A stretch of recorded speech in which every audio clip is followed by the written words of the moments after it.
So I want to talk today about a very overlooked aspect of a car build. I see this a lot, and I experienced the dramas just today or the other day with the supercharged HZ. So I want to talk about it a little bit. Now, you see all the time people build cars, they spend a lot of money on brakes, suspension, diff, gearbox, quality engine parts, all that stuff. It's no fault of anyone. It's just something that I've picked up over the years of tuning on the dyno and all that stuff. I see these struggles.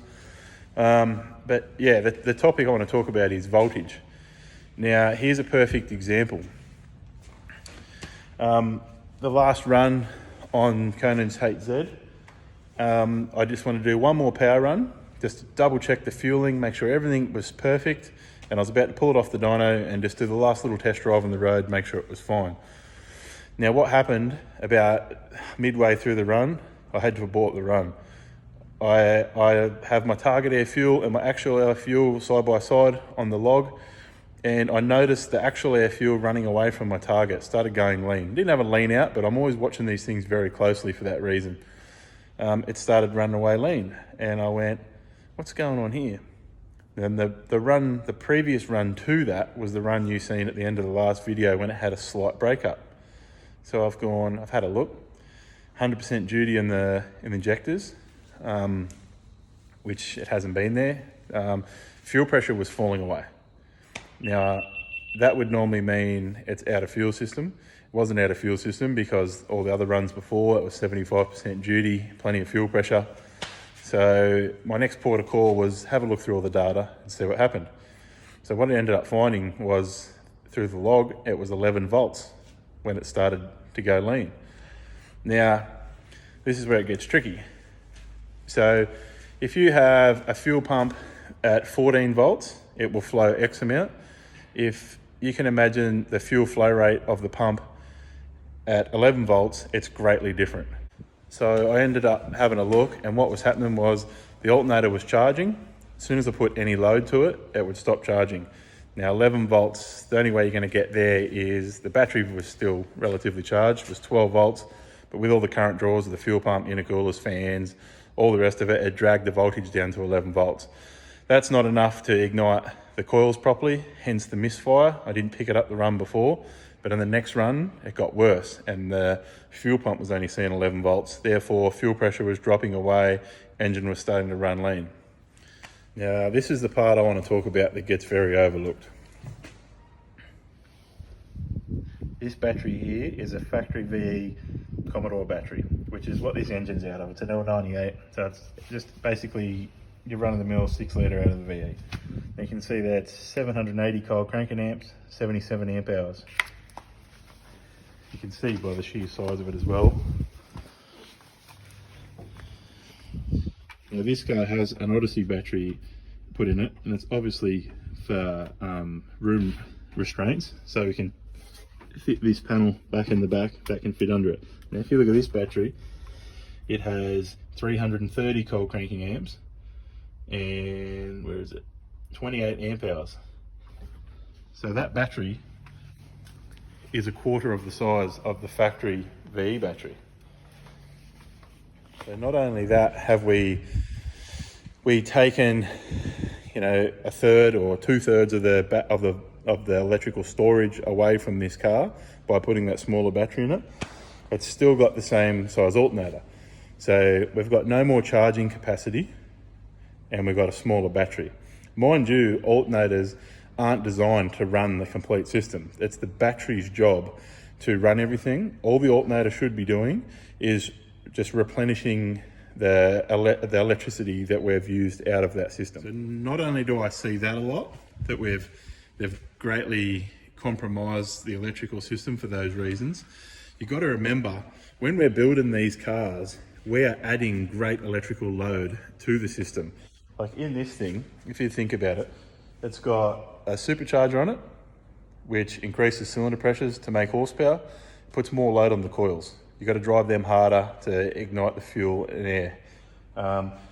With the supercharger, we've then added an intercooler pump, then a heat exchanger with a fan on it, bigger thermo fans to keep these things cool, bigger injectors which 9 times out of 10 time we run out more pressure to get more flow to feed these big motors. So you got, you're trying to open a bigger injector with more head pressure. There's more current draw there. Big fuel pumps, and especially with alcohol fuels, the fuel systems that you have in these motors, engines and combinations with alcohol fuels is huge. So there's way more electrical load there. So in this instance, we've taken all the storage away by putting a little battery in it. We haven't upgraded the alternator. It's still the same. And then we've added all this electrical load. Therefore, the brand new alternator that I put on, that's been on there just for this dyno session, has taken a dump too. Now I just wanted to make a little video on that because I just feel as though, including myself in the earlier days, it always gets overlooked. So something to think of when you're doing a build: voltage, battery size, alternator charging, and just to acknowledge all the electrical load that you're adding to the system as well. Just another thing, just as I started making this video, I had a phone call from Shane, who owns the VR wagon that I tuned the other day. He rang me up and said the fuel pumps weren't working. So I've gone, okay, that's weird. I'll grab a few tools, come down and have a look. And what had actually happened was, after I tuned this before Christmas, he come and got the car, not realising, but in the factory body loom of the car was a current draw. So it ran the battery all the way dead flat. Shane not realising this, once again, this is why I like to make these videos. And I don't like to make these videos because we think we know everything and no one else doesn't know anything. I just think it's an overlooked aspect and I'd like to share it so you guys can understand. And anyway, yeah, he's put the jump pack on, fired the car up, warmed it up, put the kids in the car to go for a drive, driven to where they were going, turned the car off, come out, hit the key, the battery had taken a complete dump. Couldn't even start it off with the jump pack. So what had happened, and this once again is how important voltage is, and it plays havoc on things. I've never seen this before, but the ECUs must have some form of protection inbuilt to them. So because the voltage would have been going down, the alternator would have been charging super high, super hard, trying to replenish the battery, but the battery was cactus. So the ECU actually went into reboot mode. Now, to get it out of reboot mode, which I'm assuming is a protection mode, I had to reboot the ECU, therefore wipe the tune out of it. So because the tune was gone, it had the fuel pumps and none of that stuff was assigned. Not really a big deal because I save all the tunes and I just put the tune back into it and he drove it back in here so we can go back through it all. But once again, that's voltage. Something to be mindful of. Anyway, with the HZ, we ended up putting a genuine alternator on it. And yeah, this battery here will go on it. So it's a bigger battery. So we've replaced all the electrical storage, put a genuine, I'm pretty sure this alternator is a little bit bigger. I'm not sure what we could get, but it's going to be a hell of a lot better. So now that's done, I'll fire it up, warm it up, and I'll do the last couple of runs, make sure the fueling is right, and I'll film a little bit of that, and I might even take you for a test drive in the car when we're just checking it on the road. Now we'll just fire it up, get some temp into it, check the cold start.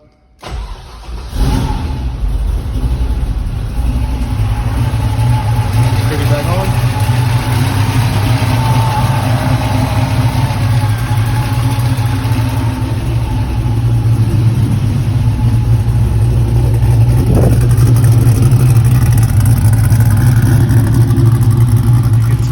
Transient bang on too.